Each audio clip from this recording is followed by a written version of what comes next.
नमस्कार साथियों, गौरव ज्ञान धारा में आप सभी का स्वागत है। आज की क्लास थोड़ी सी लेट जरूर स्टार्ट हुई है, लेकिन अपन मिस किसी भी कंडीशन में नहीं करना चाहते और राजस्थान का एकीकरण आज पढ़ेंगे। यानी कि राजस्थान ने एक करो साथियों आज सारो सारो, क्योंकि पहला रियासत थान ध्यान है बिखरी ओड़ी ही है राजपुताना नाम उजाणता आपा, और राजपुताना में घनी सारी रियासतें हैं। नमस्ते नमस्ते, आज कोई गेस्ट थे तो उस वजह से लेट है, लेकिन देर आए दुरुस्त आए, अपन क्लास को मिस नहीं करना चाहते। तो कैसी चल रही है आप सभी की पढ़ाई? और बढ़िया, भले ओढ़ के बैठो रजाई, लेकिन करनी पड़ेगी पढ़ाई।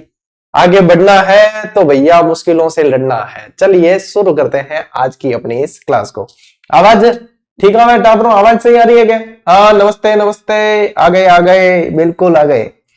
ठीक है, अब देखो एकीकरण आज का टॉपिक है। अच्छा, कुछ एक पुस्तक है जो विद्यार्थी कह रहे थे सर हमारे में प्रजामंडल और एकीकरण टॉपिक नहीं है, तो पीडीएफ आज ही उसकी आप लोगों को टेलीग्राम पे उपलब्ध करा दी है। फिर बाद में जैसे जैसे मैसेज पुराने होंगे तो फिर वो दिखेगी नहीं, इसलिए आज ही उसको लेके 10 पेज है सिर्फ, या तो प्रिंट आउट करा देना या डायरेक्ट पढ़ लेना, ठीक है ना। तो अब आप में से कोई भी ये कमेंट नहीं करेगा कि हमारे पास में वो टॉपिक नहीं है। जिनके पास में नहीं है, जिनके पास में है, कोई भी उसको डाउनलोड कर सकता है, ठीक है। तो देखो टावरो, यह है मामलो मैटर के भाई एकीकरण की जरूरत क्यों पड़ी। सबसे पहले अपन आते हैं इस चीज पे कि एकीकरण की जरूरत पड़ी क्यों।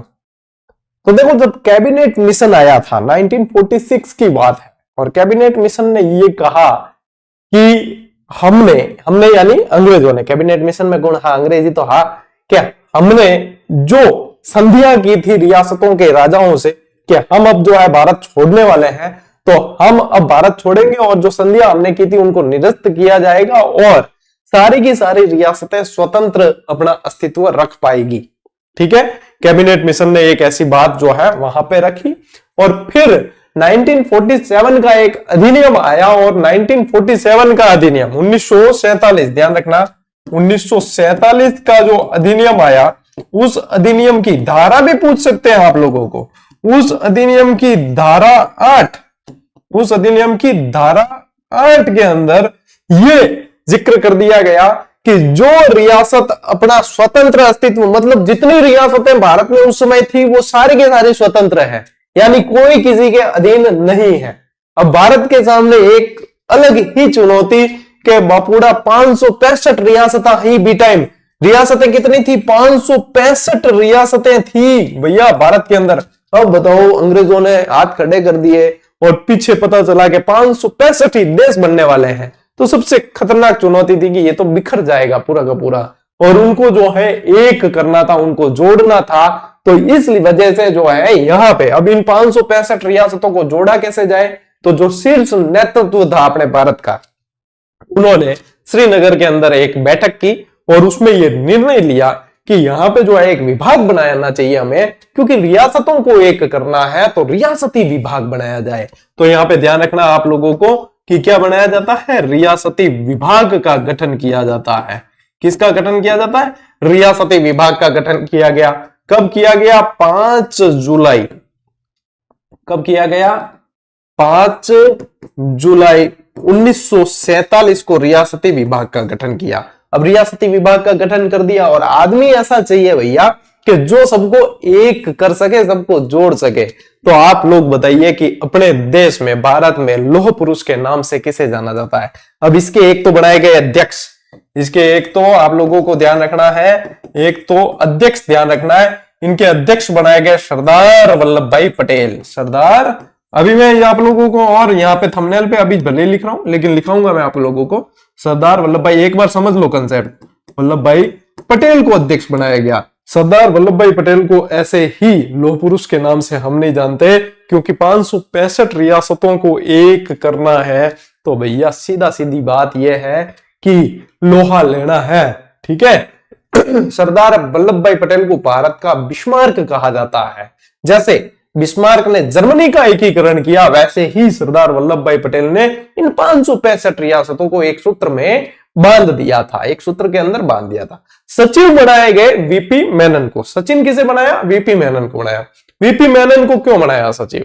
क्योंकि ये उस समय लॉर्ड माउंटबेटन के सलाहकार भी हुआ करते थे। अब देखो, लॉर्ड माउंटबेटन ने सलाह देता, वायसराय हो लॉर्ड माउंटबेटन, लॉर्ड माउंटबेटन ने सलाह देता, यानी कि बहुत जबरदस्त योग्यता, और वास्तव में योग्यता, इस योग्यता का परिचय इन्होंने दिया है भारत को एक करने में, और भारत के अंदर ही राजस्थान भी आ गया।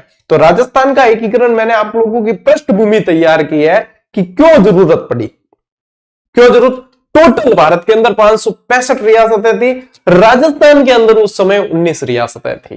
ठीक है, अब मान लो राजस्थान की सारी रियासतें भी चाहे कि हम अलग अलग अपना अस्तित्व रखेंगे तो 19 देश बन जाते, 19 देश बन जाते। अब बताइए, इतनी जबरदस्त समस्या। तो इन्होंने जो है रियासती विभाग का गठन किया है, और रियासती विभाग का अध्यक्ष बनाया वल्लभ भाई पटेल को, सचिव बनाया वीपी मेनन साहब को। ठीक है, अब यहां से एक क्राइटेरिया फिक्स किया गया कि भाई राजा महाराजा है। अब देखो, सबसे मुश्किल काम पता है क्या होता है आज के जमाने में? मैं समझता हूं सबसे मुश्किल काम है बुद्धिजीवियों को समझाना। यूं कहते हैं लोग कि बुद्धि है जिनके अंदर वो जल्दी समझ जाते हैं, लेकिन मैं मानता हूं कि बुद्धिजीवियों को समझाना सबसे मुश्किल और कठिन काम है, क्योंकि वो सबसे ज्यादा तर्क करते हैं। करते हैं, आप कभी ट्राई करना बुद्धिजीवियों को समझाने की। भाई जिनकी जानकारी नहीं है, नहीं जिनकी नॉलेज नहीं है, बिन है जो कहो जो वो समझ जाएगी, हाँ ठीक है ऐसे होता है, ओके। जिन थोड़ा बड़ों भी नॉलेज है ना, बिन तो समझाना बहुत ही मुश्किल काम है। और जिनमें जो कोई अज्जल गगरी छलकत जाए वाली कहावत तो थे सुनी हुई, अज्जल गगरी तो जिन मिल गई थे बोले माता फोड़ दो, वो समझे कौन। तो सबसे मुश्किल काम उस समय उनके लिए क्या था? उस समय उनके लिए था कि राजा महाराजाओं को जो है एक करना। अब एक म्यान में दो तलवार नहीं रह सकती, दो राजा जो है एक राज्य के अंदर कैसे रह जाए? ठीक है, कुमार गौरव सर कैसे हैं? एक कमेंट आ रहा है, आज ही मेरी बात हुई है कुमार गौरव सर से, 5-7 मिनट बात हुई है, तो बता रहे हैं कि सब कुछ ठीक है और ऊपर वाले की मेहरबानी है। और गाड़ी की कंडीशन आप देखो तो बहुत ज्यादा चकनाचूर वगैरह हो गई थी, तो मैंने भी देखा तो एक बार तो लगा, घबरा गया मैं कि इतना जबरदस्त हादसा, लेकिन जाको राके संयम मार सके न कोई। जो अच्छे कार्य करता है, जो विद्यार्थियों के लिए समर्पित रहता है, तो ऊपर वाला भी जानता है कि विद्यार्थियों को इसकी जरूरत है। निश्चिंत रहो, बढ़िया है सर, मेरी खुद की बात हुई थी, चिंता न करो। ठीक है, तो यहां पे जो है आप लोगों को ध्यान रखना है कि अब इन राजाओं को एक करना है। तो इन्होंने क्या कुछ नियम बनाए। इन्होंने कहा कि भाई बड़े बड़े जो राजा है वो तो अपने अंदर तो आने से रहे, क्योंकि वो तो खुद सक्षम है। तो इनके क्या है कि इनके प्रिवी पर्स वगैरह होते थे उस समय। ठीक है, आय होती थी, इनकम होती थी। प्रिवी पर्स तो चलो बाद में हो गए, आय होती थी, इनकम। तो इन्होंने कहा कि जिन रियासतों की जनसंख्या 10 लाख से अधिक है, दो नियम बनाए। सुनना मेरी बात, समझना मेरी बात। ठीक है, नियम क्या बनाए? स्वतंत्र रियासत को यदि स्वतंत्र रखना है तो क्या नियम है? नियम नंबर 1 है कि आप लोगों की जो है जनसंख्या 10 लाख प्लस होनी चाहिए, 10 लाख प्लस जनसंख्या होनी चाहिए। एक तो ये नियम बना दिया। दूसरा नियम बनाया कि 1 करोड़ से अधिक आपकी आय होनी चाहिए, 1 करोड़ से अधिक आय होनी चाहिए, तब जाकर ही आप जो है अपना स्वतंत्र अस्तित्व रख सकते हैं। ऐसे अब राजस्थान की गिनी चुनी रियासतें थी, जयपुर, जोधपुर, मेवाड़, बीकानेर, बस गिनी चुनी रियासतें थी जिनको अंगुलियों पे गिन सकते थे। ऐसा नियम इन्होंने बना दिया। अब छोटी छोटी रियासतें बेकेक रहे, तो उनको ये कहा कि आप आपस में मिलकर इन नियमों के अंतर्गत आ सकते हो। मान लो थोड़ो चको दियो, थोड़ो मक्को दियो, ढेबे को पेट भर गयो, वो वाली बात है कि आपस में 4 जने जो है मिलकर, यदि 4 जने के ये नियम बैठ रहा है तो आप लोगों का एक संघ बना दो, आपको एक देश की, आपको एक अलग देश बना देंगे। तो ये इस तरीके से नियम बनाए गए। और इसी तरीके से जो है एकीकरण का जो 7 चरणों में अपना एकीकरण पूरा होता है। राजस्थान का एकीकरण कितने चरणों में पूरा होता है? 7 चरण के अंदर पूरा होता है ना। 8 वर्ष 7 माह और 14 दिन तक राजस्थान का एकीकरण चला है। इतना समय लगा है, जब अपन जो वर्तमान राजस्थान अपन देख पा रहे हैं तब ये राजस्थान ऐसे मिला है। तो यहां तक की बात समझ में आई कि नहीं आई? ये सारे प्रश्न है, बाकी अपन स्लाइड में साथ साथ में चर्चा करेंगे। ठीक है, जहां जो बैठक हुई, जिस तरीके से जरूरत पड़ी है, तो ये आप लोगों को ध्यान में रखना है। ठीक है, 8 वर्ष 7 माह 14 दिन, 7 दूनी 14, यह याद रख लियो। ठीक है, टोटल यूं समझोगे 8.5 साल जो है इसको समय लगा है। ठीक है, चलो देखो टावर पहले अपने स्लाइड में हुआ वो है भाई राजपूताना। बी टाइम राजस्थान नाम कौन हो? इनको नाम हो राजपूताना। अब राजपूताना में भाई 4 तो है बड़ी बड़ी रियासत है, मारवाड़, मेवाड़, बीकानेर और अपने जयपुर। ये तो बड़ी बड़ी रियासतें, छोटी रियासतें अलग, 3 ठिकाने, एक कमिश्नरी चिपशिप जो केंद्र के अधीन रहता था वो प्रदेश था। तो ये सारे तो है बेसिक चीजें, ठीक है टाब्रो, ध्यान रखियो। देखो अब आप लोगों को जो एग्जाम में पूछे जाने वाले प्रश्न है कि कुल रियासतें कितनी थी, भारत की नहीं पूछ रहे, राजस्थान की पूछ रहे हैं। तो राजस्थान में उस समय जो है कुल 19 रियासतें थी। कितनी थी? 19 रियासतें थी राजस्थान के अंदर। कुल ठिकाने कितने थे? कुल 3 ठिकाने थे। कुल 3 ठिकाने थे। अब 3 ठिकानों में याद रखना चाहो तो नकुल याद रख लेना। क्या याद रखना? एक शब्द याद रखना, नकुल, ठीक है। न से तो ध्यान रखो निमराना, निमराना। कु से ध्यान रखो कुशलगढ़, कुशलगढ़, और ये ल से ध्यान रखो लावा। तो ये 3 थे ठिकाने, ठीक है। और केंद्र शासित प्रदेश एक था, चीफ कमिश्नरी स्टेट बोलते थे जिसको, वो अजमेर मेरवाड़ा। कौन सा था?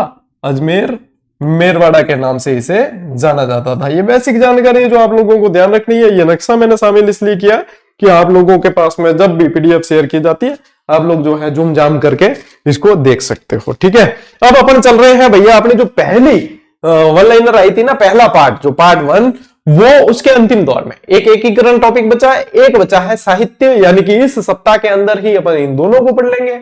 और अपना ये मेरा एक बहुत बड़ा जो है हेडेक 70% का कोर्स का हो जाएगा कंप्लीट। और उसके बाद में अपन पढ़ेंगे दूसरी बुक, यानी कि राजस्थान अध्ययन वाली जो दी थी, उसमें सबसे पहले प्रतीक चिन्ह, फिर खेल की लड़ी में मंदिर, उद्योग, अनुसंधान केंद्र, गिनती के टॉपिक है। फिर आप लोगों के फ्लैगशिप योजनाएं, जन कल्याणकारी योजनाएं, एसएमसी वगैरह जो है वो पढ़ना है अपने को। 1 महीना अपने उसके अंदर जाएगा और इस तरीके से। और साथ साथ में अब क्या होता है बच्चों के अंदर, सर ऑब्जेक्टिव प्रश्न कराओ। ऑब्जेक्टिव प्रश्नों के लिए आप लोगों को टेस्ट सीरीज दी है, तो मैं कह रहा हूं बुद्धिजीवियों को समझाना बहुत मुश्किल काम है। तो आप लोगों को पढ़ना यह है, रिवीजन खुद करना है, और ऑब्जेक्टिव प्रश्नों के लिए हम पर आश्रित नहीं होना है। हमारा तो फायदा ही होगा, हम कराएंगे तो, ठीक है। 6 घंटे की 8 घंटे की क्लास से सब्सक्राइबर बहुत तेजी से बढ़ते हैं। मैं अक्सर कहता हूं हमारा तो फायदा होगा, और हम खुद करते भी हैं, क्लास मैराथन लगाते भी हैं, क्योंकि बढ़िया चैनल ग्रोथ कौन नहीं चाहे। लेकिन स्टूडेंट का फायदा इसमें कि आप लोगों को जो अभ्यास सीरीज दी है, आप उसमें हम आपको मान लीजिए 100 प्रश्न करवाते हैं, उसी समय में आप 500 प्रश्न तैयार कर सकते हो उसमें से, ठीक है। तो ये तरीका होता है। अब कई जना हो जाए गुरुजी बिम तो टॉपिक वाइज टेस्ट सीरीज में तो 200-250 रुपया लग जाए, तो ये समय वापस आना है क्या?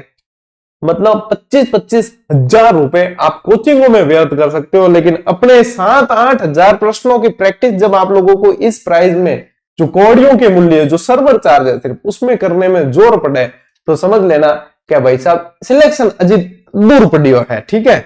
और जिन थाने वो हम पड़े क्या भाई इन थारो फायदो है, तो समझ जाओगे अजी भाई साहब अपारे जो है नौकरी की इतनी जरूरत लगी कौन है, इनो मतलब आ गई थी अबार लगी कौन है कि मैं बुझाने की कोशिश करा। मैं तो खरी खरी कहूं भाई, ठीक है। ले स्क्रीनशॉट, आगे बढ़ांगा।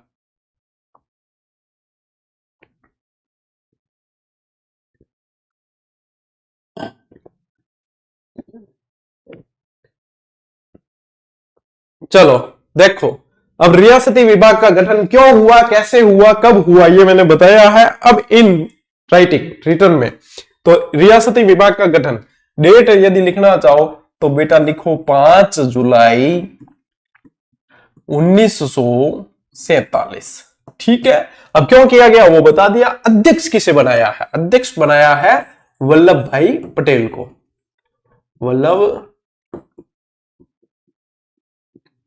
भाई पटेल साहब। और सचिव किसे बनाया है? वीपी मेनन। अब जहां पे पटेल साहब पहुंच सकते थे वहां पटेल साहब पहुंच जाते थे, समझाने बुझाने, नेता जितो राजा वगैरह होते उन्हें नहीं, वीपी मेनन साहब से हो जाता तो वीपी मेनन साहब चले जाए। वीपी मेनन बहुत खतरनाक आदमी थे, वीपी मेनन भी बहुत खतरनाक, लेकिन पहला प्रेम समझाता, साम दाम दंड भेद। प्रेम समझ जाता ठीक है, तो पैया अगर वो कहता, अगर प्रेम नहीं समझता तो भाई पैसा लेकर मान लो, पैसा लेकर मान ले, ठीक है। बिंकी बाद में भेद कहता नहीं, बाद में तो क्या भाई अब तो दंड है, बंदूक भी रखता पड़ा है, बताओ मिलना है कि नहीं मिलना, यह तरीका। तो उस समय जरूरत भी थी, समय का जो है तकाजा बोलते हैं जिसे। अब देखो ये कुछ बेसिक चीजें हैं, ये ध्यान रखना आपको। सबसे प्राचीन रियासत, अब सबसे प्राचीन वंश भी यदि देखा जाए ना भारत के अंदर, तो कौन सा है? मेवाड़। तो सबसे प्राचीन रियासत की बात करें तो ध्यान रखना मेवाड़ रियासत सबसे प्राचीन थी, और सबसे नवीन रियासत कौन सी थी? झालावाड़, जो अंग्रेजों द्वारा ही बनाई गई थी। ऑकलैंड था ना, उसने जो है इसे बसाया था 1838 ईस्वी के अंदर इसे बसाया था। सबसे बड़ी रियासत यानी कि क्षेत्रफल की दृष्टि से पूछा है ये आप लोगों को, ये थी मारवाड़। और इस मारवाड़ को ही आप किस नाम से जानते हैं? इसे जोधपुर के नाम से जानते हैं। इसे किस नाम से जानते हो? जोधपुर के नाम से। सबसे छोटी रियासत बेटा कौन सी थी? ये थी शाहपुरा। सबसे छोटी रियासत कौन सी थी? शाहपुरा। और एकमात्र मुस्लिम रियासत कौन सी थी? टोंक थी। एकमात्र मुस्लिम रियासत टोंक थी। तो ये जो है बेसिक जानकारी आप लोगों को साथ साथ में ध्यान में रखनी है, ठीक है। स्क्रीनशॉट लो, फिर आगे बढ़ते हैं। देखो अब आप लोगों को बढ़िया, इससे बढ़िया तरीका नहीं हो सकता कि एकीकरण के 7 चरण ध्यान में रखने और 7 डेट याद रहनी चाहिए, ठीक है। तो 7 फेरों के 7 वचन प्यारी दुल्हनिया भूल न जाना, 7 चरणों की 7 डेट प्यारे विद्यार्थियों भूल न जाना, ठीक है। क्या है गुरु जी ये मंत्र? तो ये है एक फोन नंबर है, यूं समझ लो कि थे याद रखना है 18 25 18 और 30 का आधा 15 26 1। क्या है? 18 25 18, 30 का आधा 15 26 1, ठीक है। इसको इस तरीके से ही याद रखना है, 18 25 18, 30 का आधा 15 26 1। और क्या है? फिर ध्यान रखो यहाँ पे मामा अम्मी जान, मामा अमामी जान, यू लिख देना, मा मा मा मा मा मी, मी को यहाँ पे मतलब कि मई, और जा और ना, मामा अम्मी जान, या याद रख लियो, ठीक है। 3 बार 48, 3 बार 48, 2 बार 49, 1 बार 50, 1 बार 56, हो गया काम। खुद बनाकर देख लेना कि वाह गुरुजी, वाह बेटे वाह, मौज कर दी, मौज कर दी। आरपीएससी भी प्रश्न ऐसे बना रही है कि अब क्या बताऊं, मतलब 2 4 एक तो छोरा ऐडा है सर, इसमें क्या खराब की, गलत किया? अरे वो आरपीएससी है, एक प्रश्न से यहाँ हजारों सिलेक्शन बाहर हो जाते हैं और गुड़ गोबर एक हो जाता है। जिन्होंने मेहनत की, जिन्होंने नहीं की, वो ऑप्शन में उत्तर दे दिए कि इसमें क्या गलत। अरे जब तुम्हारे जैसे ही सपोर्टर उन आयोग को मिल जाते हैं तो उनको लगता है अब हमें मतलब सुधार करने की क्या जरूरत है। हजारों रुपए की फीस देते हो तुम, हजारों रुपए की फॉर्म भरने के लिए भी देते हो, और जब गलत प्रश्न आते हैं तो त्रुटि जो है ऑब्जेक्शन करने के लिए भी देते हो। और आयोग का मतलब क्या? ऐसे तो राह चलता कोई भी पेपर बना देगा, किसी कोचिंग संस्था को ठेका दे दो वो भी बढ़िया पेपर बना देगा। तो भी थारे जरा मतलब थामू को सपोर्ट राज्य यानी जन मन लागे कि भाई साहब आने यानी कि नौकरी वोकरी की पड्डी कौन है, ऐसा सारा मजा लेने वाला है। और जो सीरियस स्टूडेंट है ना उन्हें लगता है गुरुजी ये मतलब एआई से प्रश्न बनाया हुआ, वो उसको मैं साबित कर सकता हूं कि ये प्रश्न एआई से बनाया हुआ है। बताइए सस्ता नशा के समझाने का मतलब नहीं है भाई। देखो अब यहां से जो है आप लोगों को एक एक डेट निकालनी है। अब ये कैसे निकलेगी? तो 18 देखो यहाँ 18 लिख दिए, 18 माह से आएगा आप लोगों के मार्च, है ना, और 1948, 18 मार्च 1948। अब वापस ये 25, 25 के ऊपर क्या लिखा हुआ है? मार्च। तो 25 यहां से देखो ये ले लो, 25 मार्च 1948। फिर वापस आ जाओ आगे, तो 18 के 18 से अप्रैल, अप्रैल और 1948। मतलब ये पहला चरण, ये दूसरा चरण, ये तीसरा चरण, इस तरीके से निकालना है ना। अब चौथे पे आ जाओ, चौथे में क्या लिखा है? 30, ऊपर क्या लिखा है? मार्च। तो 30 मार्च 1949। अब क्या आया? 1949। अब यहां से ये ले लो 15, 15 के साथ में क्या है? मी यानी कि मई, 15 मई 1949। फिर यहां से ले लो 26, तो ये 26। अब यहां पे ऊपर क्या है? जा यानी कि जनवरी, यानी कि जनवरी और 1950, 1950 है, ठीक है। अब यहां से ले लो ये 1 तारीख, ये न यानी कि नवंबर, न यानी कि नवंबर, और यहां से आ गया 56 यानी कि 1956। तो इस तरीके से आपके ये 7 चरण जो है मैंने आप लोगों को सही करवा दिए हैं, ठीक है।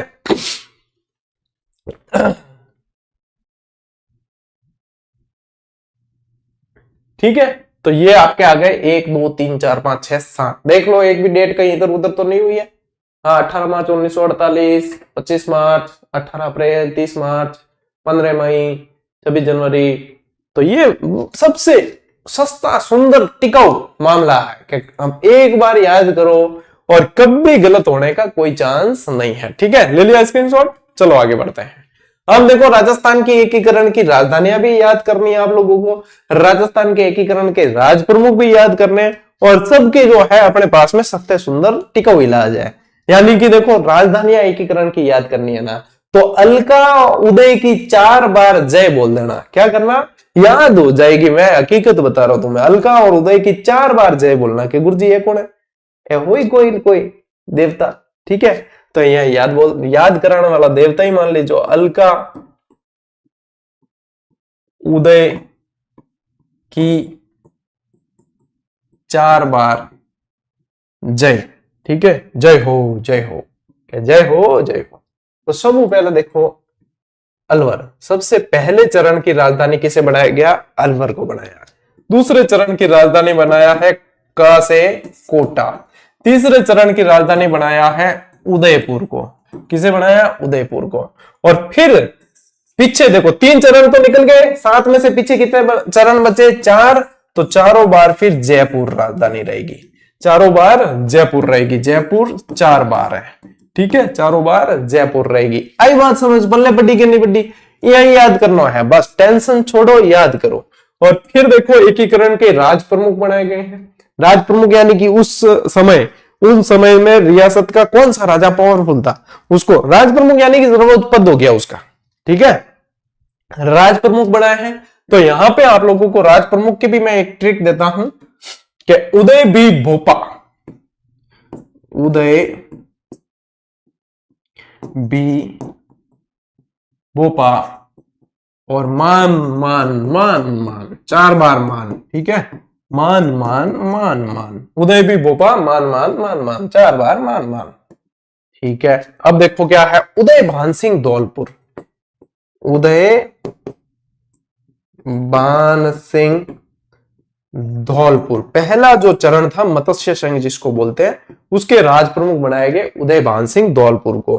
फिर दूसरे चरण के जो राज प्रमुख बने हैं वो भीम सिंह कोटा बने हैं। कौन बने हैं, भीम सिंह जी कोटा वाले। फिर यहां से बनते हैं भोपाल सिंह जी। कौन, भोपाल सिंह जी कहां के थे, भोपाल सिंह जी थे भैया उदयपुर के, भोपाल सिंह जी उदयपुर के जो थे ये बने हैं। और फिर 4 बार लगातार कौन बनते हैं, मान सिंह बनते हैं जयपुर वाले, मान सिंह जी जयपुर वाले बनते हैं। तो यह तरीकों को याद रखना है थाने कि एकीकरण का राज प्रमुख है और एकीकरण की राजधानियां है, और वो तरीकों एकीकरण सब बेस्ट है, क्या इसमें भूलने का चांस आप लोगों के कतई नहीं रहता है। ठीक है, हाँ, तो इस तरीके से याद किया, बात खत्म, बस। चलो स्क्रीनशॉट ले भाई टाब्रो।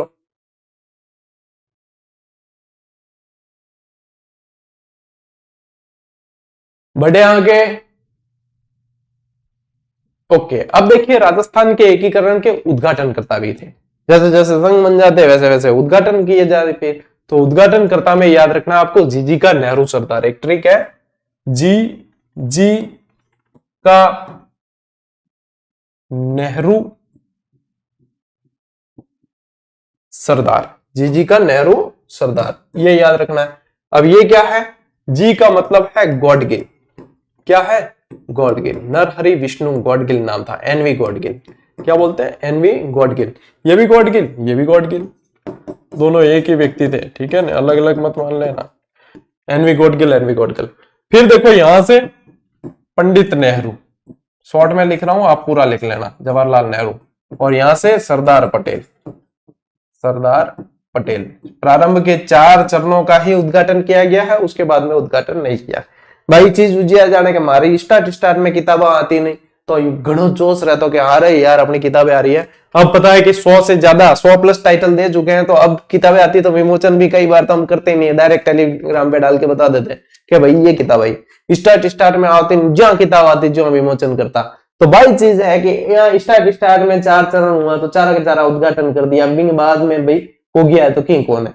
सीधी सट बात है कि जब चीज मतलब अब क्या, ये तो रोज का ही काम हो गया कि अब तो ये भाई अब अपनी किताबें पता है 100+ टाइटल आ गया, बच्चों को बताने की जरूरत नहीं है, टेलीग्राम पे डाल दिया बच्चे ले लेंगे, उनको पता है, वो इंतजार करते तो ले लेंगे, पढ़ लेंगे। पहला स्टार्ट में ऊंच चढ़ती, अरे भाई साहब अपनी भी किताब आ रही, तो बे तरीके हूं जो है सारी बता भाई है। अब मैं यूं है कि थान बता दिया करोगे भाई ओ है, क्योंकि आप लोगों के बीच में से ही एक व्यक्ति आगे आया है बस, तो इसलिए आप लोगों को लगता होगा अरे यार गुरुजी तो हमारे जैसे, और बिल्कुल हकीकत में थार जैसे ही हूं, है ना। तो ये ध्यान रखना। राजस्थान के एकीकरण के समय प्रधानमंत्री, राजस्थान के एकीकरण के समय प्रधानमंत्री कौन थे? तो यहाँ की ट्रिक कई बच्चे पढ़ चुके हैं ये टॉपिक मेरे से कई बार, तो भाई उनको तो याद भी है और वन लाइनर में भी दी है। ये तो शोभा गोकू माणी, शोभा गोकू माणी, हीरा हीरा हीरा हीरा, 4 बार हीरा हीरा हीरा हीरा, शोभा गोकू माणी, हीरा हीरा हीरा हीरा हीरा हीरा हीरा हीरा, शोभालाल, शोभा राम कुमावत।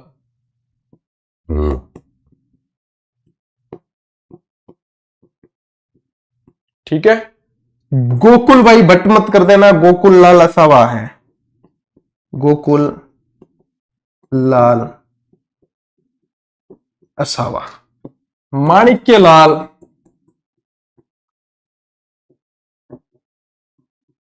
वर्मा, ठीक है, और हीरालाल शास्त्री।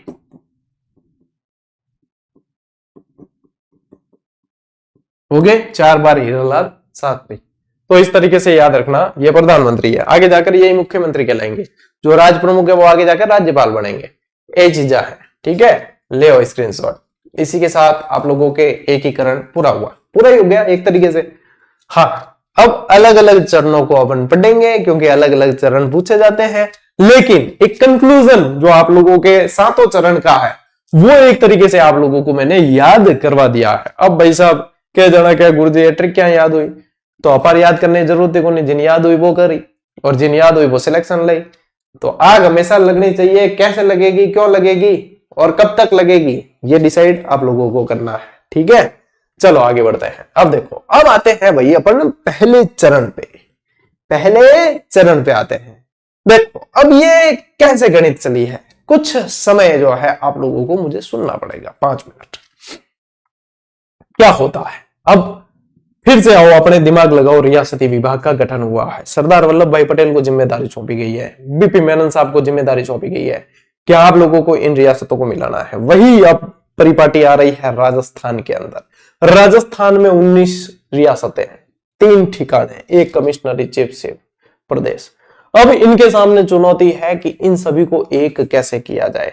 तो इन्हें कहा कि जो छोटी छोटी रियासतें हैं वो आपस में यदि जुड़ जाए और संघ बन जाए तो बढ़िया बात है। ये चीज बड़ी रियासतों को भी कहा गया कि आप अपने आसपास की रियासतों को मिला सकते हैं अपने अंदर, तो मिला दीजिए। और कई यदि स्वतंत्र रखना चाहते, स्वतंत्र 4 रियासतें ही रह सकती थी, मेवाड़, जोधपुर, बीकानेर और जयपुर।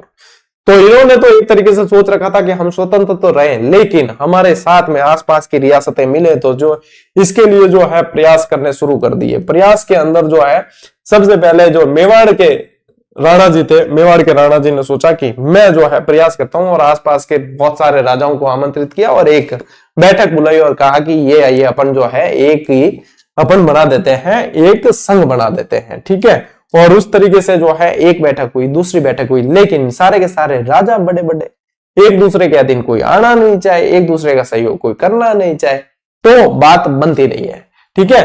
कोटा संघ बनाने का भी प्रयास किया गया कि कोटा जो है उसका एक संघ बना दिया जाए, कोटा के महाराव ने प्रयास किया लेकिन वो भी बात नहीं बनती है। वागड़ डूंगरपुर संघ बनाने का प्रयास किया गया लेकिन बात कहीं बन ही नहीं रही है। अब जो है चारों तरफ आप लोगों को पता है कि उस समय 1947 के समय भारत का विभाजन भी हुआ, विभाजन हुआ तो चारों तरफ जो है दंगे हुए, और वही दंगे यहाँ अलवर भरतपुर में भी होते हैं। अब मैं आप लोगों को ले आया हूं अलवर भरतपुर को।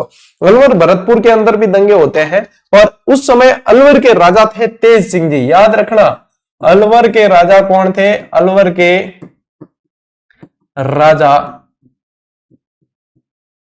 तेज सिंह जी थे, ठीक है। तेज सिंह जी के यहाँ पे एक सचिव थे खरे साहब, ठीक है। तेज सिंह जी के सचिव थे भास्कर, ऐसा कोई नाम है ना, NB भास्कर, ठीक है, NB भास्कर, एन बी खरे इनके जो है सचिव थे। ये एन बी खरे जो है ना, ये हिंदू महासभा के अध्यक्ष बनते हैं, हिंदू महासभा के अध्यक्ष होते हैं ये। ठीक है, अब ये चीजें मैं क्यों बता रहा हूं ये अभी आप लोगों को पता चलेगा।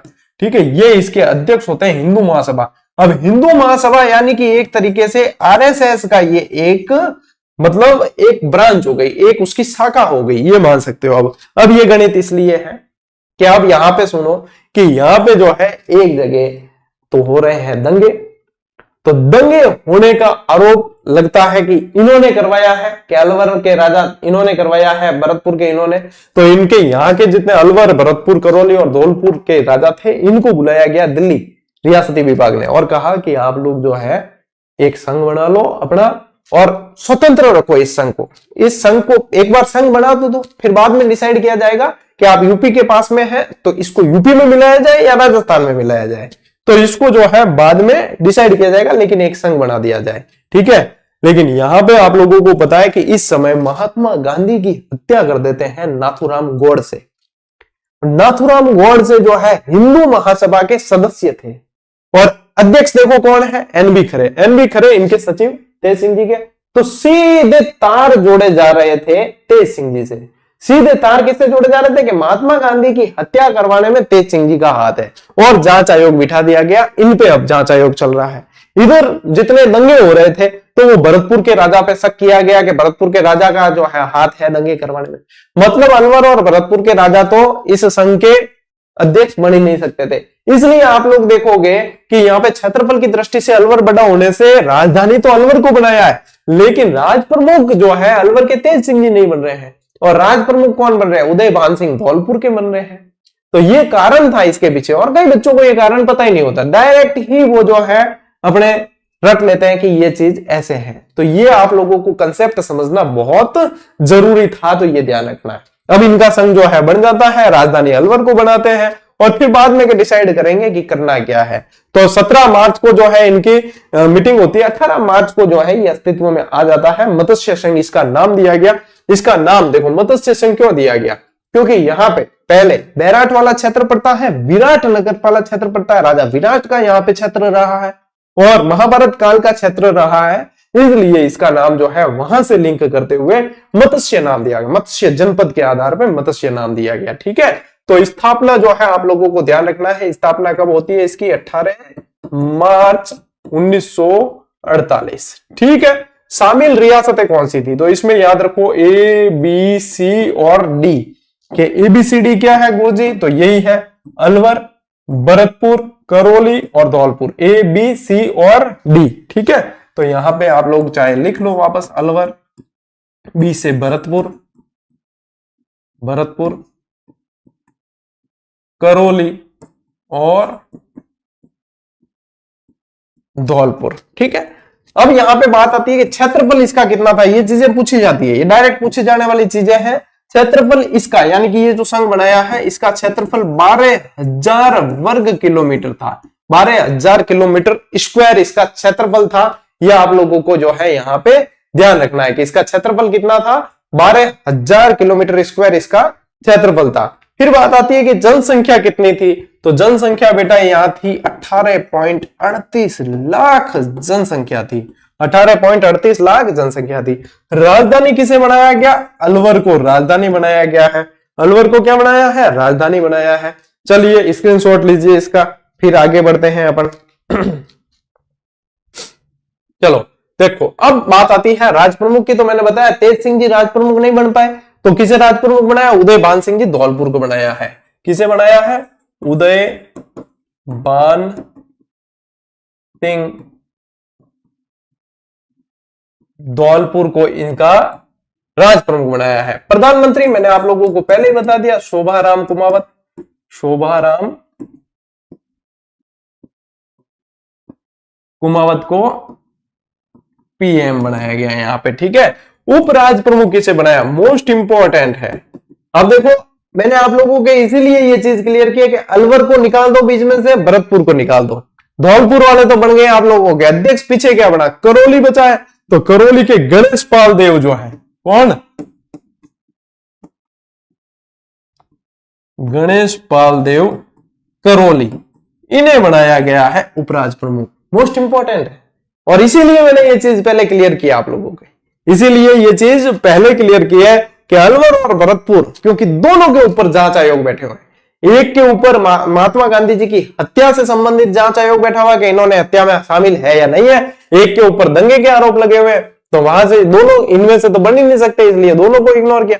यहां पे बनाया गया किसे, करौली के अपने गणेश पाल देव को, और अध्यक्ष बना दिया धौलपुर वाले। ये चीजें जब कंसेप्ट क्लियर होती है ना, तो रटना नहीं पड़ता कि हाँ ये चीज तो हमें तो सर ने पूरी स्टोरी बता के बताया, और हमें ऐसे लग रहा है जैसे हम बैठ कर एकीकरण जो है देख रहे हैं पूरा पूरा कैसे हो रहा है। बस यही चीज है। उद्घाटनकर्ता कौन है, देखे बताओ किसको याद, एनवी गॉडगिल, अभी तो बताया, याद करवाया आप लोगों को, एनवी गॉडगिल। और फिर आता है वार्षिक आय कितनी थी, तो 184 लाख, 184 लाख जो है इनकी वार्षिक आय थी, 184 लाख वार्षिक आय थी। और ध्यान रखना ये मत्स्य संघ जो नाम है, ये नाम किसने सुझाव दिया है, नाम का सुझाव दिया है के.एम. मुंशी ने, कन्हैया लाल माणिक लाल मुंशी ने जो है इसका सुझाव दिया है कि ये रखना चाहिए, और ये प्रश्न बनते हैं। ठीक है, तो ये संघ बन गया है ऐसा, और इसको मतलब ये स्वतंत्र संघ बना है। अभी ये राजस्थान के अंदर भी नहीं मिला है, अभी ये यूपी के अंदर भी नहीं मिला है। अब ये कब मिलेगा, ये आप लोगों को अगला जब 5वां चरण आएगा ना, तब मैं बताऊंगा। एक बार आप इसका स्क्रीनशॉट लीजिए, स्क्रीनशॉट लो। और ये जो आप लोगों के सामने एक जीजीडी फैक्ट के माध्यम से हमने एक आप लोगों को फैक्ट दिया था, इसको मत देखना, क्योंकि फैक्ट उस समय आया था तो ये साथ में आया। बाकी आप लोगों को ये ध्यान रखना है कि उस समय कौन से रियासत के राजा कौन थे। तो यहाँ मेवाड़ में आप लोग देखोगे भोपाल सिंह, मारवाड़ के हनुमंत सिंह। हनुमंत सिंह जो है अपनी रियासत को स्वतंत्र तो रखना चाहते थे, लेकिन पाकिस्तान में मिलाना चाहते थे। बाद में वीपी मेनन के प्रयासों से ये राजस्थान के अंदर मिले थे। जयपुर के कौन थे, सवाई मान सिंह द्वितीय। बीकानेर के शार्दुल सिंह, इन्होंने इंस्ट्रूमेंट ऑफ एक्सेशन पर साइन किए, शार्दुल सिंह ने। ठीक है, 7 अगस्त 1947 को इंस्ट्रूमेंट ऑफ एक्सेशन, यानी कि उसको बोलते हैं विलय पत्र, उसको क्या बोलते हैं, विलय पत्र या अधिविलन पत्र या इंस्ट्रूमेंट ऑफ एक्सेशन पर साइन करने वाले ये पहले शासक है राजस्थान की तरफ से।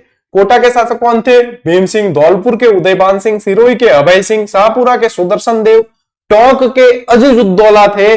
भरतपुर के कौन थे बेटा, ब्रजेंद्र सिंह। अलवर के तेज सिंह, करौली के गणेश पाल देव, बांसवाड़ा के चंद्रवीर सिंह, डूंगरपुर के लक्ष्मण सिंह, प्रतापगढ़ के प्रताप सिंह, झालावाड़ के हरीश बहादुर, बूंदी के बहादुर सिंह, किशनगढ़ के सुमेर सिंह और जैसलमेर के रघुनाथ सिंह। 19 की 19 रियासतें आप लोगों को यहाँ बता दी, देख लो।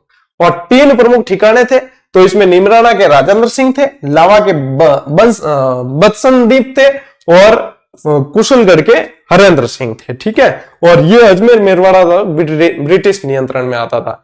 तो 19 की 19 तो रियासतें, उनके शासक, 3 ठिकाने, उनके शासक, सारी की सारी चीजें आप लोगों को मैंने बता दी है। ठीक है ना, तो ये आप लोगों को यहां ध्यान रखना है। ठीक, चलिए स्क्रीनशॉट लीजिए।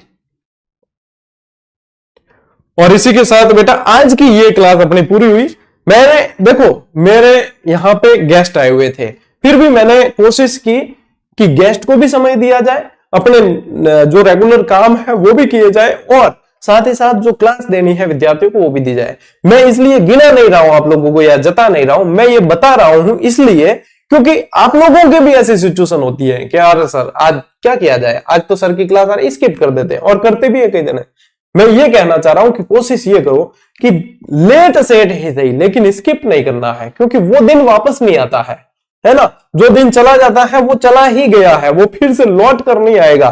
तो कोशिश हमेशा ये होनी चाहिए कि अपना प्रयास पूरा 100% उसको नियमित करने में लगना चाहिए। आप लोग देखते हो मैं बहुत कम, रेयर है कि मैं नियमित नहीं रहूं। आप लोगों की नियमितता की मुझे सबसे ज्यादा चिंता रहती है, और राजस्थान पे आपको जीजीडी के अलावा ऐसा कोई प्लेटफॉर्म नहीं मिलेगा जो क्लासेस की इतनी नियमितता आप लोगों को यूट्यूब पर दे रहा है। और कोई ऐसा प्लेटफॉर्म तो मिलेगा ही नहीं कि 1 मिलियन के करीब सब्सक्राइबर है और पेड कोर्स नहीं आया, पेड क्लासेस का कोर्स ही नहीं आया है। और मैं आप लोगों को विश्वास दिलाना चाहूंगा कि आज ये गौरव सिंह गाड़ेराव आप लोगों को सामने खड़ा होकर जिस तरीके से पढ़ा रहा है, आज के 5 साल बाद भी आप लोगों को इसी तरीके से पढ़ाता हुआ दिखेगा और इसी तरीके से बताता हुआ दिखेगा कि बेटा आज तक मैंने एक भी पेड क्लास नहीं दी है। क्योंकि ये दृढ़ संकल्प जो लेकर चला हो ना, उसको दिन ब दिन आप लोग जो है ताकत देते हैं और आप लोग सिलेक्ट हो भी जाओगे। आप लोग उस समय तक नौकरी लग के सैलरी उठा रहे होंगे, लेकिन आप लोगों के छोटे भाई बहन मेरे से उस समय भी पढ़ रहे होंगे, बस इसी उम्मीद से कि ये कारवा जो है चलता रहेगा, ये सिलसिला चलता रहेगा। आप लोग बस सपोर्ट बना के रखना और इसी तरीके से अपनी ये गंगा बहती रहेगी। चलिए साथियों, आज की इस क्लास में इतना ही। अब मिलते हैं अगली क्लास में, अगले सेशन के अंदर। तब तक के लिए राम राम, जय हिंद।